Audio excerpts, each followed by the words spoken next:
Nous sommes lundi 22 mai 2017, nous sommes au cœur de Kintinya avec la première personnalité de la sous-préfecture de Kintinya, une sous-préfecture où se trouve installée d'ailleurs la société aurifère de Guinée, autrement dit la SAG. Nous sommes avec monsieur le sous-préfet. C'est monsieur Mon nom c'est Aliou Guissé.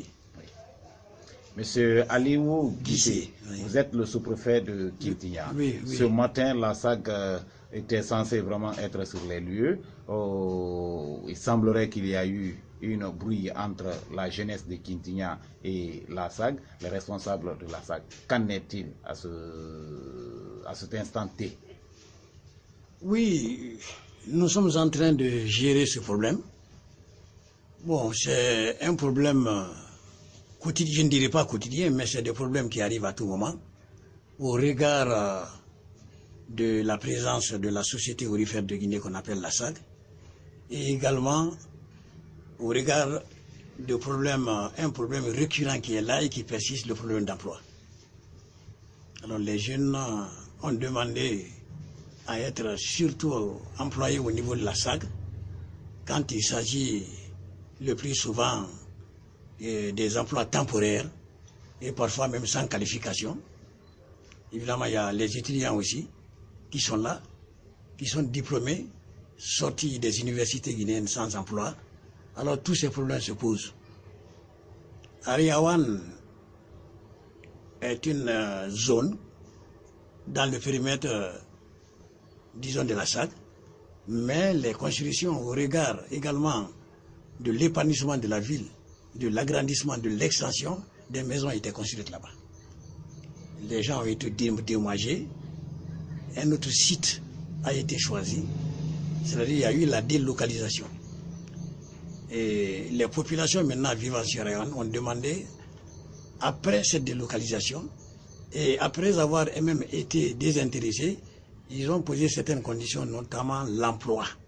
Alors c'est ce problème que nous sommes en train de résoudre. Une commission a été installée dans ce domaine. On a beaucoup discuté et nous sommes en train encore de discuter. On n'a pas fini. Alors c'est ainsi que des jeunes qui ont attendu très longtemps ont manifesté aujourd'hui leur mécontentement sans rien casser, en arrêtant toutes les activités et demandé à ce qu'on se retrouve, en tout cas pour trouver une solution à l'amiable par rapport à Ariawan. Et vous avez de l'espoir? Oui, on a de l'espoir, on a toujours discuté. Et nous avons toujours trouvé une porte de sortie. On a toujours discuté, des jeunes, des fois, se lèvent, sans préavis, ils barrent, mais ensuite on les fait revenir à la raison, ils comprennent. Alors pour eux, la saga a retardé, il y a eu trop de promesses, et les promesses n'ont pas été réalisées, c'est ce qui a fait ce matin leur cours. Il semblerait que la plainte revendicative était écrite. Oui, la plainte était écrite, ça c'est un peu longtemps. On a eu des négociations, des promesses ont été données. Alors, mais il y a eu beaucoup d'absence des autorités, c'est ce qui a fait un peu l'élan des négociations. Et aujourd'hui, il semblerait que le directeur général de la SAG est à Seguiri. Confirmez-vous cette information? On ne s'est pas vu encore, on a parlé. Il est arrivé hier d'une mission qu'il avait conduit jusqu'en Afrique du Sud. Il est rentré hier. On a parlé et ce matin, on a échangé un peu. Et qu'est-ce qu'il a dit? Non. Par rapport à ce problème, oui. à cette situation, les représentants de la SAG étaient là. Ils m'ont dit de leur donner le temps d'aller faire le feedback et après ils vont m'appeler. Et depuis lors? Non, je les attends. Il y a tout juste une heure de ça. Il y a tout juste une heure. Je les avec attends. les jeunes, comment vous êtes Oui, nous avons parlé avec les jeunes. Nous avons parlé, on les a sensibilisés, on leur a dit, en tout cas, comment aborder ce problème et comment amener les discussions. Mieux vaut toujours trouver une solution autour de la table que d'user de la violence pour aboutir aux objectifs et le plus souvent, on n'arrive pas à les atteindre.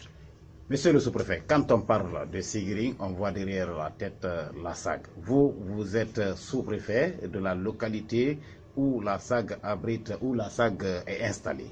Quelles sont les difficultés, au regard de tout ce qui se dit, quelles sont les difficultés que vous rencontrez au sein de votre sous-préfecture, malgré la présence de la SAG? Les difficultés sur le plan Oui, les difficultés du développement. Oui.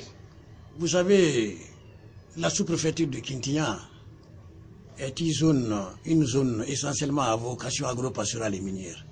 Et l'activité secondaire dominante demeure l'orpaillage. Et cet orpaillage est séculaire. Vous voyez, en 2002, dans les charges d'Ajaccives, la population ne faisait pas 40 000 habitants.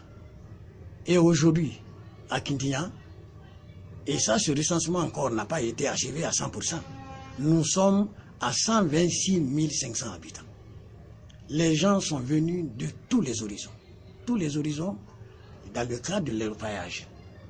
Et c'est ce qui a vraiment fait monter la population. Vous voyez, les forages que nous avons sont insuffisants donc par rapport à la population. On avait prévu il y avait une population de 40 000 habitants. Vous voyez, on prévoit donc des forages pour 40 000 habitants. Et ces forages, disons, sont exploités par près de 200 000 habitants. Vous voyez que ce problème se pose. Donc le problème d'eau, sur le plan du développement, se pose avec acuité. Malgré l'assistance de la SAG des fois fait, disons, des participations volontaires. Dans le cadre du développement, des forages sont réalisés par-ci et par-là. Mais malgré tout, les forages également réalisés par SNAP, mais malgré tout, le problème se pose avec acuité. Et l'insécurité? Ah oui, l'insécurité est là aussi galopante. Je vous ai dit que les gens sont venus de tous les horizons. Et nous avons même mis en place, disons, la police communale avec l'apport des chasseurs. C'est ce qui a un peu atténué les choses dans ces jours-ci. Et aussi la ronde effectuée, la patrouille, si je puis le dire ainsi, effectuée par les services de sécurité, c'est ce qui tente maintenant de calmer un peu la situation. Sans que l'insécurité, elle est là aussi et persistante. Voilà, monsieur le sous-préfet, on aurait appris dans votre allocution ce matin dans la salle de conférence de la sous-préfecture que vous défendez l'État dans votre discours. Vous confirmez? Ah oui, mais je suis là pour l'État. L'État, c'est le peuple, c'est la population. Mais l'État et la communauté, c'est indissociable. On parle d'État parce qu'il y a un pays. Il y a le pays, il y a l'État, il y a la population. Donc l'État nous envoie ici, je dis que nous sommes là pour défendre l'État, nous sommes là pour défendre tout le monde. Et l'État et la communauté. C'est l'État qui a signé une convention avec la SAC. Donc nous défendons tout le monde. Ces deux parties sont indissociables. Monsieur le sous-préfet, oui. Vous êtes à Kintinya depuis 5 ans. Oui. Qu'est-ce que vous avez posé comme acte? Ah, bon, je ne peux pas faire tout de suite ce bilan. Mais je sais que le changement hautement positif est remarquable. À en juger par les écoles réalisées par-ci et par-là, les forages, les écoles, les forages, nous sommes en train de faire les marchés. Alors les réalisations, vous m'avez surpris, sont très nombreuses. Et il faut le reconnaître. Même une banque, nous l'avons implantée ici actuellement. Une banque dans une sous-préfecture. Et la banque là, se comporte très bien sur le plan de mouvement des affaires. Il faut le reconnaître. Alors les réalisations sont nombreuses. Mais par rapport à notre ambition, nous savons qu'il reste encore beaucoup à faire. Mais ce qui reste vrai, venez un peu au collège. Au collège, tous les lycées, tous les collèges sont clôturés. Les logements sont construits avec, disons, la collaboration entre la communauté et la SAC. Les logements sont logés, les maisons sont construites, les bibliothèques, et on est en train de les équiper en matériel informatique. Vous n'êtes pas ce sous-préfet si mobile, comme disait le président de la République, qui a préféré rencontrer la communauté dans son village. Ah oui, mais je suis tout le temps dans les sous-préfectures. Nous avons des villages, des villages qui sont à 80... Non, si mobile vers la préfecture, le chef-lieu de la... oui, mais nous sommes là, on n'est pas mobile. Vous m'avez trouvé en place, non? Bon, parce que on peut s'expliquer autrement. On dirait qu'il y a eu un problème, donc le sous-préfet... Ah non, le sous-préfet ne peut pas rester tranquille. Partout où il y a la population, il est là. Il est dans les villages. Au regard de ce qui précède, au regard des difficultés que vous en avez, au regard de ce qui se passe sur le terrain aujourd'hui à Kintinya, quel est le dernier message de cet entretien, l'appel que vous lancez à la jeunesse, à la population de Kintinya, en tant que première personnalité du terroir? L'appel que je lance, c'est de rester toujours serein face aux problèmes. Et c'est ce que j'ai dit à la jeunesse tout de suite. Ils peuvent avoir raison dans leurs revendications. Et c'est tout à fait normal que des jeunes posent les problèmes, mais ne pas user de la violence pour les régler. Toujours se retrouver autour d'une table, discuter, poser carrément et clairement les problèmes et ensemble trouver la solution qu'il faut. Alors c'est ce que je peux dire et c'est cet appel que je lance à tout le monde. Avec tout ce qui se passe, le progrès est sensible dans la sous-préfecture de Kindia.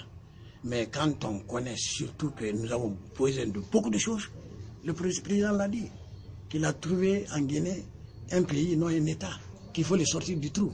On ne peut pas tout faire à la fois. Aujourd'hui, les gens se plaignent beaucoup de la poussière, ce qui est tout à fait normal. Et l'État a pris ce programme en charge, en compte cette année. En parlant de la route Syrie-Kintia, une route longue de 33 km, l'État a dit qu'il va faire face à ça et faire le bitumage. Là, c'est un acquis, un grand acquis pour la communauté. Et la population est très satisfaite. Donc, vous voyez, des problèmes sont là, multiples. Les gens ont posé, disons, autres problèmes, notamment les retombées des 0,4%. La population, la communauté a demandé à ce que les 10%, c'est-à-dire les 50% des 0,4% reviennent à la communauté qui accueille la SAG. Et l'État est en train d'examiner tout ça, favorablement pour la communauté. C'est-à-dire que les problèmes sont nombreux et petit à petit et par ordre de priorité, on est en train de les résoudre. Merci bien, M. Guissé, le sous-préfet de Kintinia. Merci beaucoup.